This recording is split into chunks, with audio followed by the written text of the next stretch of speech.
Hello. This is Marbles.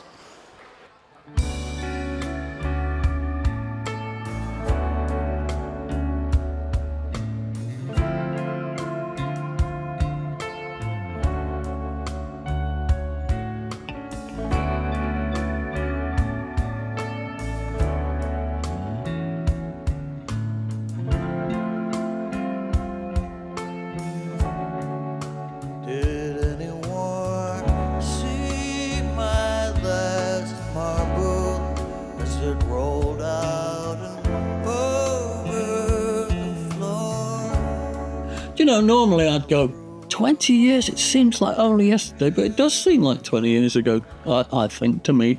Do you know what? I know what you mean. It does feel like it was a while back now. Maybe a lot has happened since. But it's a much beloved album by the fans.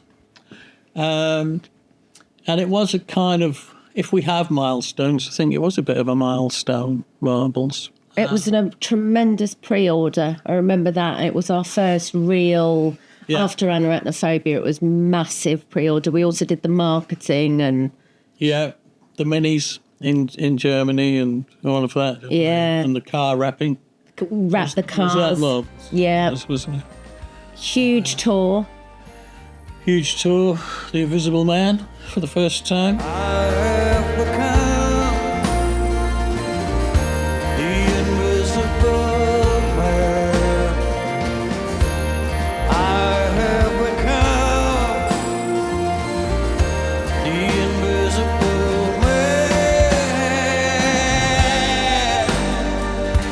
It's probably one of our finest moments.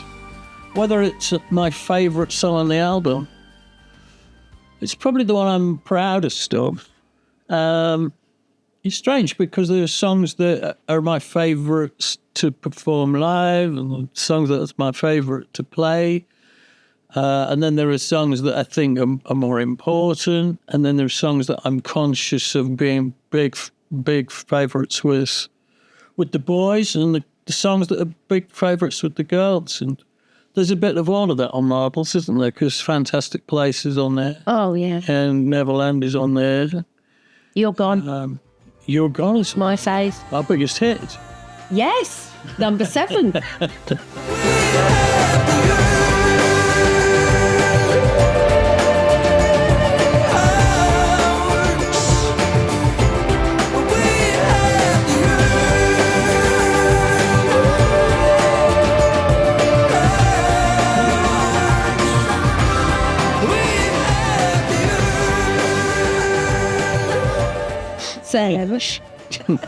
So, an extraordinary piece of work. And I remember the scramble towards the end to get it finished. And Dave Meagan in the control room over there mixing one track while Mike Hunter was in here, the whole other rig, mixing another track. And I think Steve Wilson was across the Shire somewhere mixing another one. So we'd got people all mixing it at once to get it finished. And just the thought of it. Just the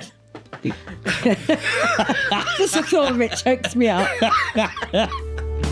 The only unforgivable thing holds itself out of bed, looks over my shoulder at the bloody English weather.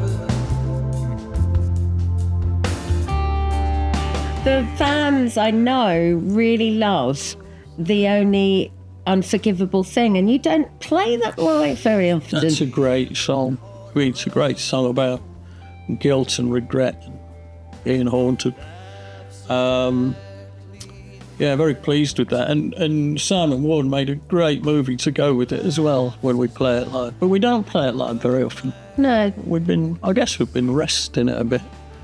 Is it an album that you enjoyed, at the Marillion weekend where we played it in full? Was it an album you enjoyed playing in full, or do you think it stands, fine as lots of separate songs?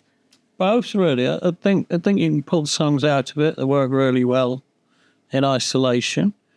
But it was sort of conceived as a journey with all the little marbly bits. That was almost the end of my marbles. Confiscated, I took back tears. I held on to a handful of favorites that disappeared over the years. You know, strung across the record, little recollections of playing marbles and having my marbles confiscated. Yeah, it's, you know, I mean, all this stuff's so personal to me that they all are, really. Very, very, very sort of, what's the word, confessional, I suppose. Maybe that was the point where I really became, or maybe that was Afraid of Sunlight.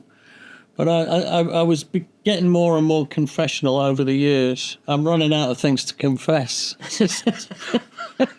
Sure you're not.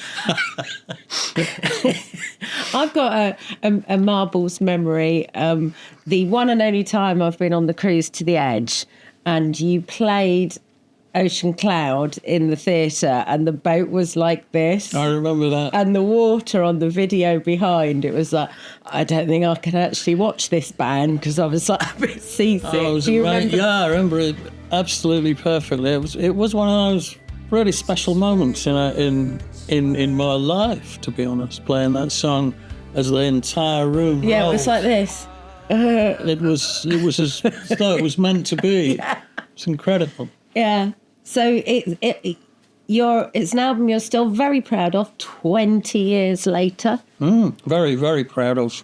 That's fantastic. Well, Proud of all of them, but, you know, that one especially. happy anniversary to Marbles then. Don't lose your marbles. Hang on to one.